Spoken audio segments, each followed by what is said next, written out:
Ganap sa mundo ng showbiz.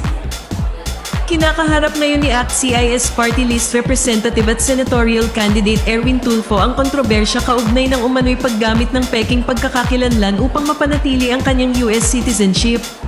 Ayon sa isang dokumentong nagmula umano sa US Embassy sa Maynila, inakusahan si Tulfo na ginamit ang pangalan ng Eric Sylvester Tulfo upang makakuha at mag-renew ng US passport mula 1991 hanggang 2021. Ang dokumento ay naglalaman ng sumusunod na pahayag. An investigation revealed that Eric Sylvester Tulfo, born on December 30, 1965, in Hawaii is not your true identity. Evidence suggests that you are Erwin Teshiba Tulfo, born on August 10, 1963, in Tacloban City, Leyte, Philippines.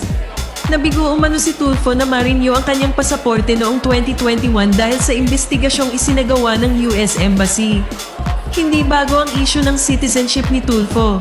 Noong 2022, hindi siya na-confirm ng Commission on Appointments bilang kalihim ng Department of Social Welfare and Development o DSWD dahil sa mga isyong legal, kabilang ang mga tanong tungkol sa kanyang pagiging US citizen.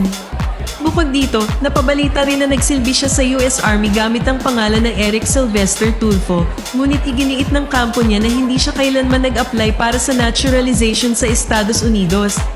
Sa gitna ng kontrobersya, nananatiling tikom ang bibig ni Tulfo hinggil sa mga paratang.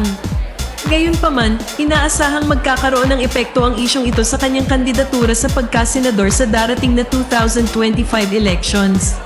Bagamat suportado si Tulfo ng malawak na base ng taga-suporta dahil sa kanyang pagiging public servant at media personality, ang mga alegasyon ay maaaring magdulot ng pagdududa sa kanyang kredibilidad at integridad.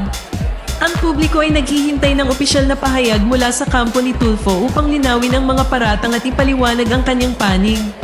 Ngunit ang tanong ng marami, mapapanagot ba si Erwin Tulfo kung mapapatunayang totoo ang mga aligasyong ito o magagamit niya ang kanyang impluwensya upang makalusot sa isyong ito?